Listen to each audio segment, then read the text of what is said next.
আজকে তো এখানে 11.8 হচ্ছে সিজনের আপনার সর্বনিম্ন টেম্পারেচার কলকাতাতে আর কি। জেলার দিকে কিরকম ঠান্ডা আছে?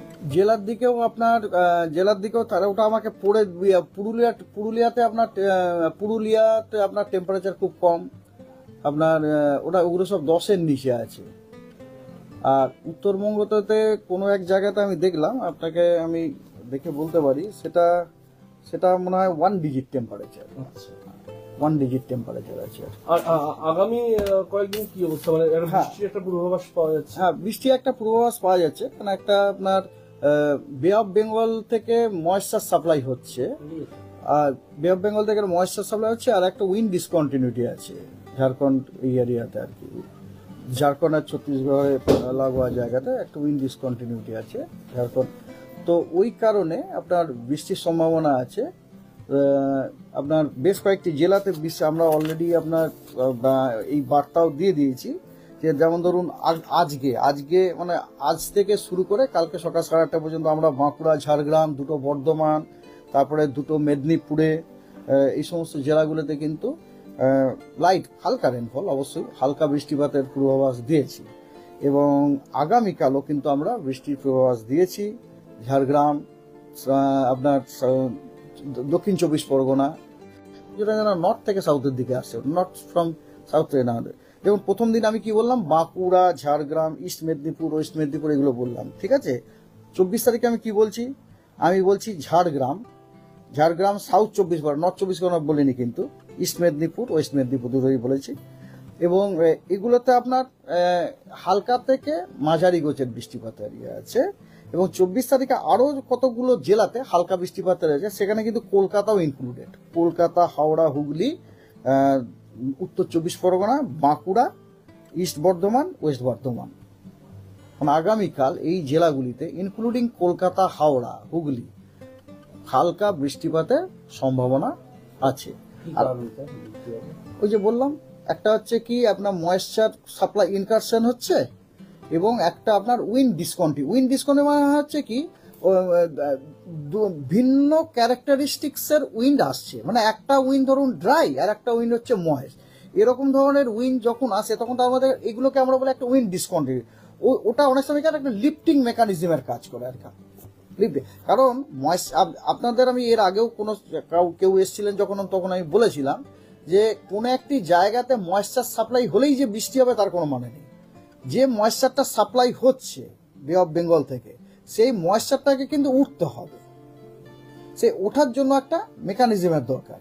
তো এইখানে আপনার এই যে উইন্ড ডিসকন্টিনিউটি যেটা আমি বললাম, এই উইন্ড ডিসকন্টিনিউটিটা আপনার ওই রিকোয়ার্ড দ্যাট মেকানিজমের রোলটা ভালোই প্লে করবে বলেই আমরা অনুমান করছি।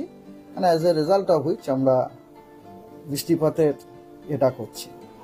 আজ এবং কাল এই দুদিনই বৃষ্টি, তারপরে কিন্তু বৃষ্টি আমরা এই মুহূর্তে বলতে পারছি না, আমরা আপডেট করব।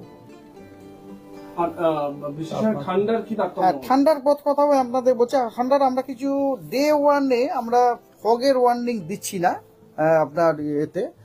ঠান্ডা আপনার যেমন ধরুন কালকে, যেমন ধরুন আপনাকে আমি বলছি, জাস্ট এ মিনিট, 24 তারিখ কালকে আপনার কিন্তু মিনিমাম টেম্পারেচারটা, যেহেতু ময়েশ্চার সাপ্লাই হচ্ছে, মিনিমাম টেম্পারেচারটা অ্যাটলিস্ট কমবে না। মানে আজকে 11.8 আছে, কালকে কমবে না বলেই আমরা অনুমান করছি আর কি। আর তার কারণটা হচ্ছে এইটা, যেহেতু বাতাসে ময়েশ্চার আসছে। আর কিন্তু 25 তারিখে কিন্তু আবার ওইখানে আপনার, আর কালকে না হওয়ার আর একটা কারণ হচ্ছে, সেটা হচ্ছে আমাদের যে ফোরকাস্ট চার্ট, ওগুলো কিন্তু এটাও বলছে যে যে 24 তারিখে আপনার যে উত্তরে হাওয়াটা না, ওটার শক্তিটা একটু কম হবে আর কি। কিন্তু ওটা আবার 25 তারিখে কিন্তু আবার উত্তর হাওয়াটা বেড়ে যাচ্ছে বলেই আমরা অনুমান করছি। ফলে 25 তারিখে কিন্তু মিনিমাম টেম্পারেচারটা কিন্তু ফল করলেও করতে পারে আর কি। এটা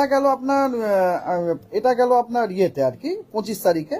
আর দক্ষিণবঙ্গে আমরা কিছু ওয়ার্নিং দিয়েছি ডে 1 ডে 2 ফগের ওয়ার্নিং আর কি। এটা দেখুন মোটা ফগ আপনার বর্ধমান, নদিয়া, 24 পরগনা এইসব জায়গাতে আমরা ডেন্স ফগের দিয়েছি। আর উত্তরবঙ্গতে আমরা ডে 1 এবং ডে 2 তে সব কটা ডিস্ট্রিক্টেই আমরা ডেন্স ফগ, সব কটা ডিস্ট্রিক্টের নানান কিছু কিছু জায়গাতে ডেন্স ফগের মানে এটাকে একটা সতর্কতা দিয়েছি আমরা। আর দার্জিলিং এ আমরা লাইট রেন উইথ স্নো, ওটা আমরা সতর্কতা দিয়েছি, পূর্বানুমানও করেছি ডে 1 ডে 2। ফগের দৃশ্যমানতা কি থাকবে? দৃশ্যমানতা ফগ হলে দৃশ্যমানতা কমে যাবে, আপনার 200 মিটারের নিচে হয়ে যাবে, 200 মিটারের নিচে, 200 মিটার। এটা হলো নর্মাল যে আমাদের আগামী 2-3 দিনের ওয়েদারের কথা, কিন্তু ধরুন ঠান্ডার যে স্পেলটা একটা অনেক দিন ধরে ঠান্ডা স্পেলটা চলছে, হ্যাঁ, তো এটা কতদিন মোটামুটি কন্টিনিউ করার সম্ভাবনা? দেখুন কথা হচ্ছে এই যে ঠান্ডা স্পেল চলার তার মেকানিজমটা যদি আপনাকে একটুখানি বলতে বলা হয় তাহলে জিনিসটা ভালো হয়। অ্যাকচুয়ালি আজকে আমরা বিভিন্ন কলকাতাতে বলছি, কলকাতাতে বিভিন্ন লেভেলের উইন্ড আমরা দেখছিলাম আর কি, আমি দেখছিলাম ওই লেভেলগুলো ইন্ডিকেট করে, সাইন্টিফিক্যালি ইন্ডিকেট করে কি জানেন, যে কলকাতার ওপরে মানে এই জায়গায় শহরের ওপরে ঠান্ডা হাওয়া নিচে পড়া আর কি, ঠান্ডা হাওয়া নেই। মানে এটা হচ্ছে কি আপনারা যদি এই যে আমাদের যে পুরো অ্যাটমসফিয়ারটা দেখেন, এর মধ্যে তো অনেকগুলো লেয়ার আছে না, এবারে প্রত্যেক আমাদের এই হাওয়ার যে কন্ডিশন সকালে দেখলাম প্রত্যেক লেয়ারে না অন্য জায়গা থেকে ঠান্ডা হাওয়া আসছে।